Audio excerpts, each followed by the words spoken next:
C'est un mot qu'on entend de plus en plus. Récession. Recession. Prix de l'énergie, inflation, hausse du chômage, tous sont des symptômes d'une crise qui touche toute l'Europe et d'un phénomène économique qui nous a déjà traumatisés par le passé. Mais qu'est-ce vraiment qu'une récession? Comment la mesure-t-on et quelles en sont les conséquences? Dans ce décryptage, on va tenter d'y répondre et de comprendre pourquoi celle qui nous menace est si particulière.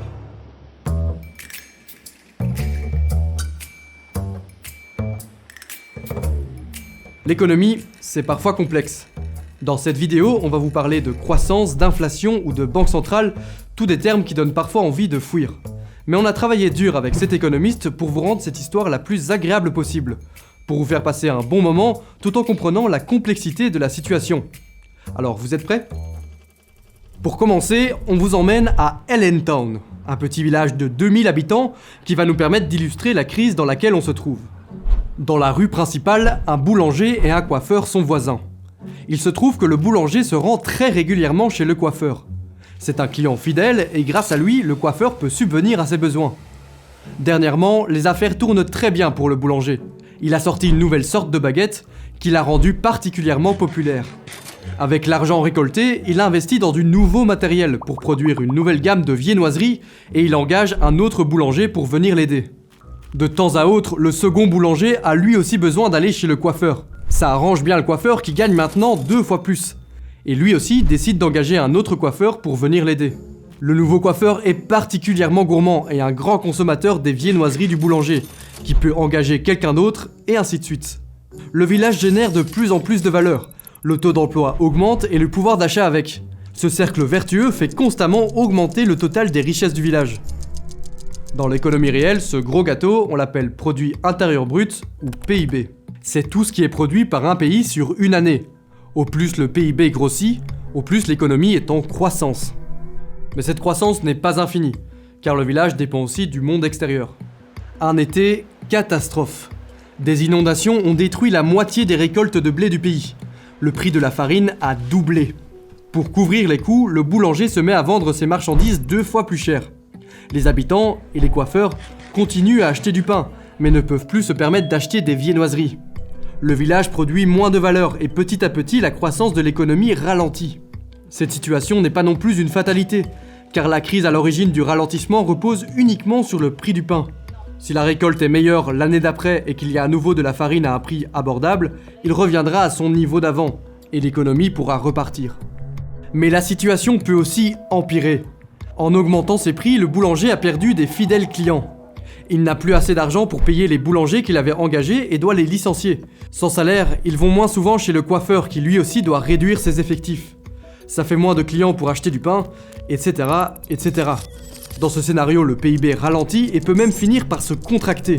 C'est un cercle vicieux que les économistes veulent absolument éviter, car les conséquences sont très violentes pour le système.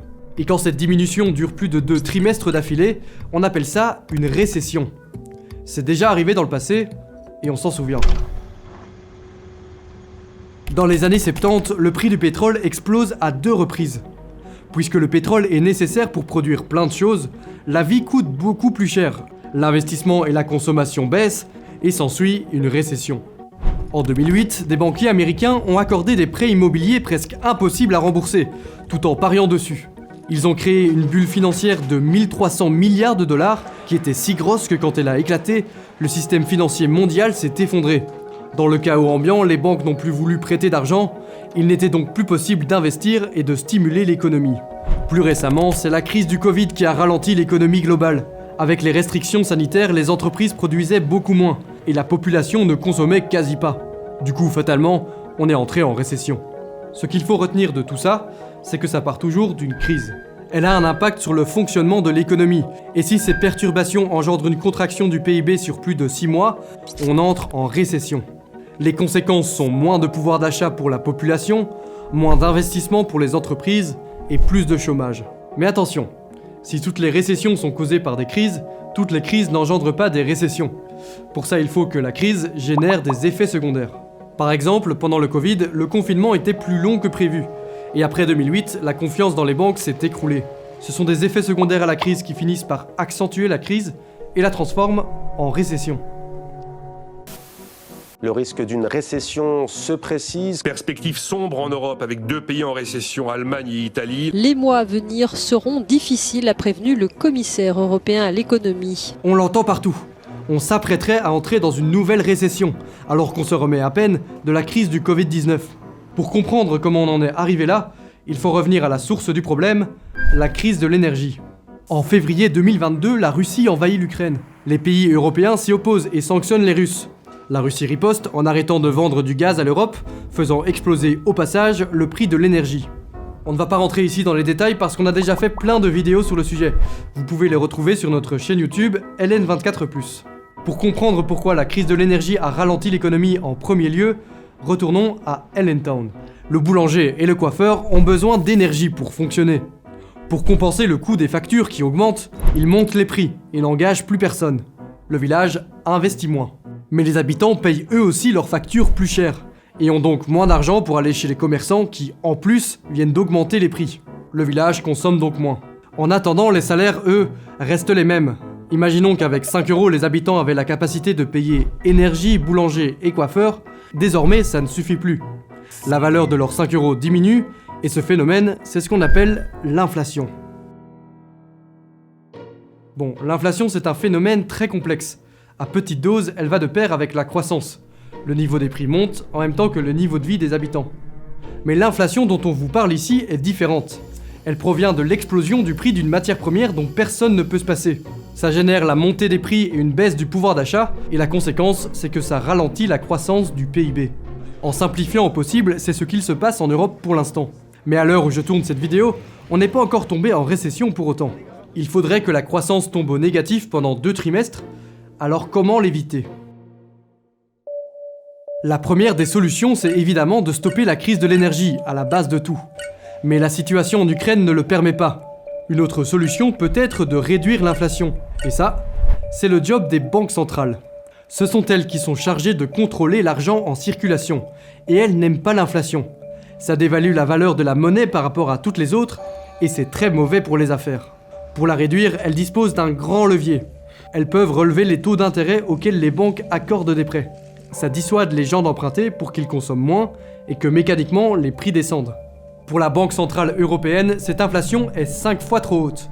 C'est pour ça qu'elle a décidé de relever ce levier. We took today's decision and expect to raise interest rates further to ensure the timely return of inflation to our 2% medium-term inflation target. Sauf que paradoxalement, quand on réduit consommation et investissement, l'économie ralentit. Et le risque, c'est de se rapprocher encore plus de la récession. Cette situation est donc contradictoire et très particulière. L'implication des banques centrales est l'un des 3 effets secondaires de cette crise de l'énergie. Il en reste encore 2 qui pourraient eux aussi contribuer à faire tomber le PIB dans le rouge. Le premier, c'est le pessimisme. Les entreprises et les ménages viennent de se prendre un sacré coup dans le portefeuille en recevant leurs factures annuelles. Ils jugent donc préférable d'économiser pour se préparer au prochain coup dur. Ça ralentit encore plus l'économie et paradoxalement, ça rallonge la crise. La deuxième concerne les entreprises et leurs salariés. Face à l'inflation, la population ne vit plus aussi bien qu'avant. Les salaires doivent donc augmenter. Mais les entreprises veulent contrebalancer ces pertes quelque part et augmentent les prix de vente. Ça pousse les employés à demander une nouvelle augmentation et ainsi de suite. Ce cercle vicieux, on l'appelle la boucle prix-salaire. En voulant lutter contre l'inflation, on ne fait que l'augmenter, ce qui pousse les banques centrales à relever les taux, ce qui ralentit encore plus l'économie. In many European countries, governments have taken measures to dampen the pass-through of higher energy prices to households and firms to limit their economic and social costs. However, such measures should be temporary and will have to become more targeted to make sure their fiscal costs remain manageable. Dans toute cette histoire, il reste un intervenant clé dont je n'ai pas encore parlé. C'est l'État. Pour stimuler l'investissement et l'emploi et contrer la vie chère, les pouvoirs publics peuvent donner un coup de pouce financier. Pour alléger les factures d'énergie, les dirigeants européens planchent sur des solutions et multiplient les subsides. Le problème, c'est qu'on sort d'une autre crise, celle du Covid, et qu'un plan de relance très ambitieux a déjà été dégagé. Il va donc falloir s'endetter encore plus. Et pour certains, ça commence à faire très cher. Ce qui est certain, c'est que notre dette nous coûte. Elle nous coûte cette année 18 milliards de plus que ce qui était prévu.